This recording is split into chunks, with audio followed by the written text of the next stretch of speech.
Pengertian analisis jabatan.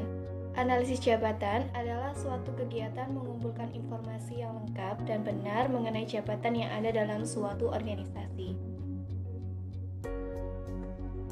Tujuan analisis jabatan. Yang pertama, yakni menetapkan spesifikasi karyawan. Hal ini karena dengan analisis jabatan, maka dapat dimiliki persyaratan kepegawaian dan juga dapat diberikan pengertian mengenai tugas yang terkandung dalam suatu jabatan serta persyaratan yang harus dipenuhi oleh setiap orang yang menduduki suatu jabatan agar pekerjaan terlaksana dan berhasil. Yang kedua, menentukan kebutuhan pelatihan, yaitu dengan menggunakan hasil analisis jabatan, maka dapat diketahui kemampuan maupun keahlian apa yang dibutuhkan karyawan sehingga dapat ditentukan program pelatihan yang sesuai dengan kebutuhan karyawan tersebut dalam membantu pelaksanaan pekerjaannya. Kemudian yang ketiga, menentukan peringkat. Analisis jabatan, maka dapat diketahui bobot dari suatu jabatan sehingga dapat dinilai dan dibandingkan antara jabatan yang satu dengan jabatan lainnya dan dapat disusun peringkat jabatan dalam organisasi. Yang keempat, mengembangkan metode. Dengan analisis jabatan dapat dilakukan perbaikan terhadap berbagai metode kerja dalam suatu jabatan. Yang kelima, menentukan jabatan yang dipegang karyawan. Hal ini bermaksud dengan analisis jabatan, maka dapat ditentukan posisi manakah yang sesuai dengan keahlian seorang karyawan tersebut. Kemudian yang keenam, mengetahui wewenang dan tanggung jawab yang dipegang. Ini bermaksud karyawan dapat mengetahui hak-hak yang dapat dilakukan serta tanggung jawab apa saja yang diemban atau dipikul sehingga dapat mencapai tujuan yang diinginkan.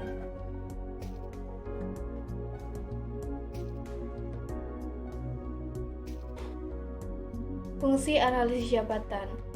Bagi suatu perusahaan, fungsi dari analisis jabatan adalah sebagai sarana untuk menyeleksi serta memilah karyawan satu dengan yang lain untuk ditempatkan pada jabatan atau posisi yang sesuai dengan keahlian dari masing-masing individu.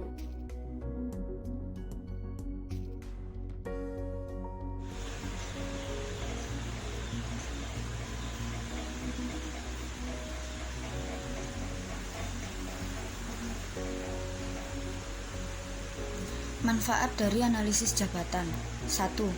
Memberikan gambaran mengenai tantangan yang bersumber dari lingkungan yang dapat mempengaruhi pekerjaan karyawan. Berarti, karyawan dapat membayangkan serta mempersiapkan diri untuk menghadapi tantangan yang ada, sehingga mendapatkan solusi untuk tantangan atau masalah yang akan dihadapi.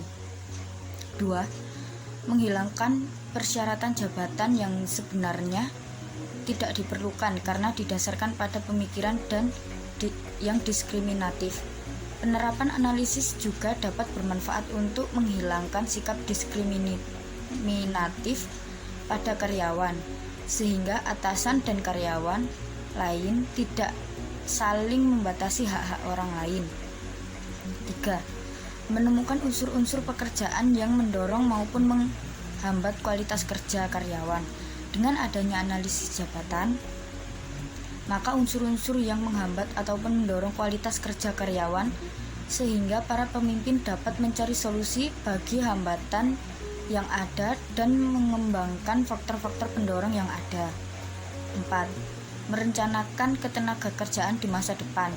Analisis jabatan juga dapat sebagai perencanaan untuk masa depan sehingga kita dapat mengetahui potensi kita berada pada bagian apa.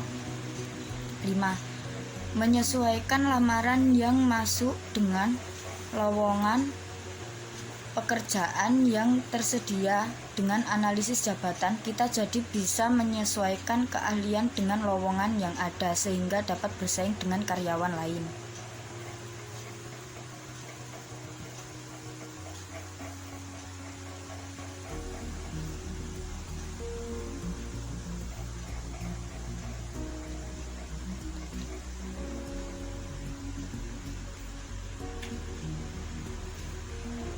6.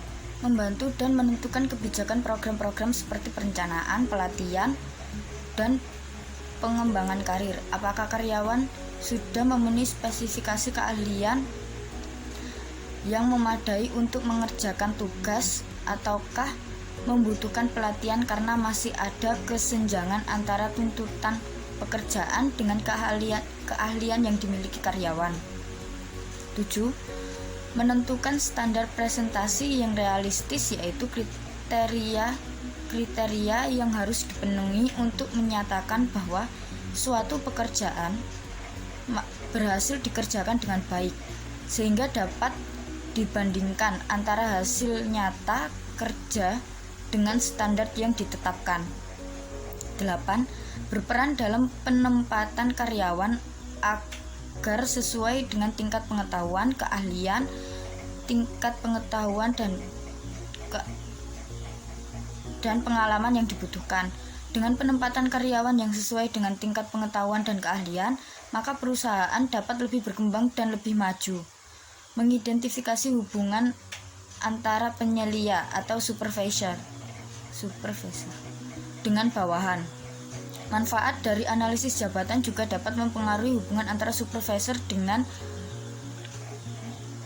bawahan sehingga dapat bekerja dengan baik, serta komunikasi yang dijalin dapat berjalan dengan semestinya. 10. Memudahkan dalam mendesain ulang, terutama bila terjadi merger, akuisisi, dan perampingan organisasi. 11. Memperkirakan nilai kompensasi yang tepat untuk masing-masing jabatan sesuai dengan beban kerja, kondisi kerja, kewajiban, dan spesifikasi jabatan yang dibutuhkan dalam posisi tertentu. Selanjutnya,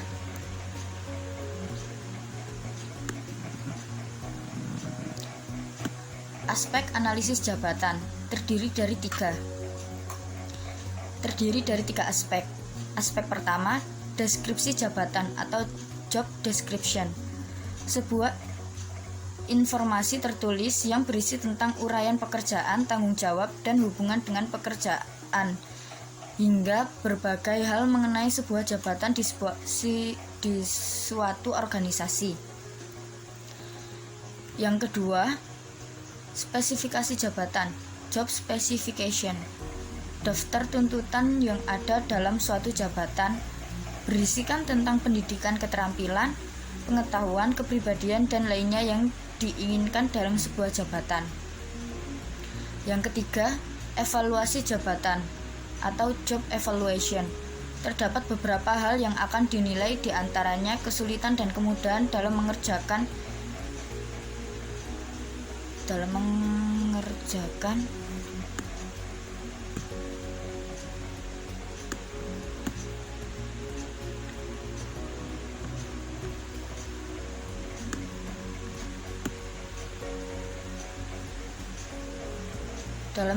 tugas sampai besar atau kecilnya resiko yang ditanggung.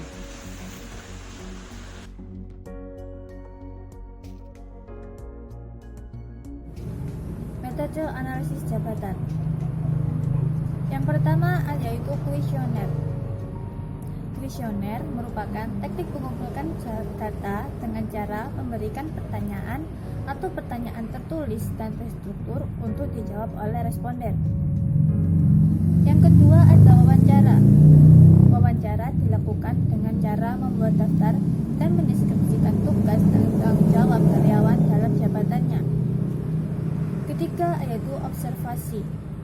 Dilakukan dengan mengamati karyawan saat menjalankan tugasnya. Yang keempat ada catatan karyawan. Diperoleh dari metode ini untuk analisis jabatan berasal dari buku atau catatan harian karyawan. Yang kelima ada kombinasi metode. Dilakukan dengan melakukan analisa pada pekerjaan administratif dan transkrip. Tahapan analisis jabatan. Yang pertama, menentukan penggunaan hasil informasi. Yang kedua, mengumpulkan informasi tentang latar belakang.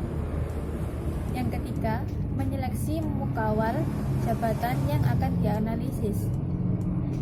Yang keempat, mengumpulkan informasi analisis jabatan. Yang kelima, meninjau informasi dengan pihak-pihak berkepentingan. Yang keenam, menyusun deskripsi pekerjaan dan spesifikasi pekerjaan.